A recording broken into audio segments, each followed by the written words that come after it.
असलम नाम के किसान की मौत हो गई। वह बाराबंकी में रहने वाला एक किसान था। ज़्यादा दिन अभी नहीं हुए थे जब उस गांव में कुछ ऐसा हुआ जिससे पूरे गांव की रोंगटे खड़े हो गए। असलम अपने मौत के 2 दिन बाद ही अपने 12 साल के बेटे के पास खाना मांगने आया। सुबह के 5 बज रहे थे। असलम का बेटा अभी नींद से उठा ही था।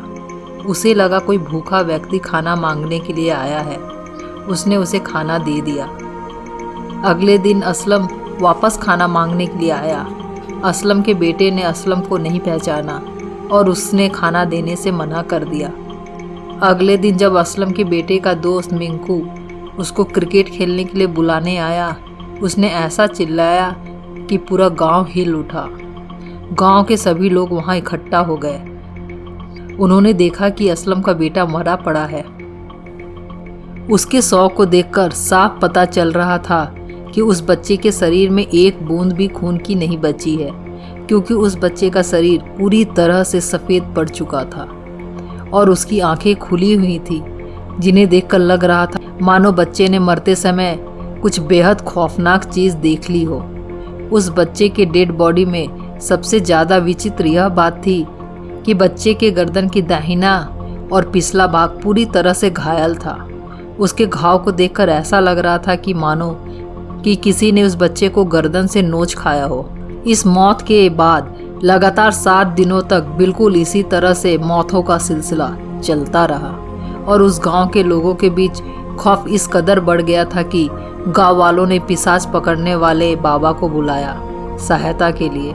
इन पिशाच पकड़ने वाले बाबा ने जब सभी मौतों और उन सभी 10 लोगों की बॉडीज की जांच की तो पाया कि सभी मौतों के पीछे किसी पिशाच का हाथ है। उन्होंने जब असलम की कब्र को खोदकर देखा तो वहां मौजूद सभी लोग हैरत में पड़ गए। उन्होंने देखा कि असलम का मृत शरीर अभी भी ताज़ा पड़ा है और उसके कपड़े खून से भींगे हुए थे। असलम के छाती में एक चाकू रखी हुई थी और असलम के मुंह में किसी इंसान के बाल मिले। असलम की लाश को उसके कब्र से निकालकर आग में जला दिया गया और उसके राख को पास के एक मस्जिद के सामने दफना दिया गया ताकि असलम का पिशाच फिर से ना जग जाए। इसके बाद असलम को दोबारा कभी नहीं देखा गया, लेकिन असलम के छाती में वह चाकू और मुंह में इंसान का बाल कहाँ से आए, इसे कोई सुलझा ना पाया।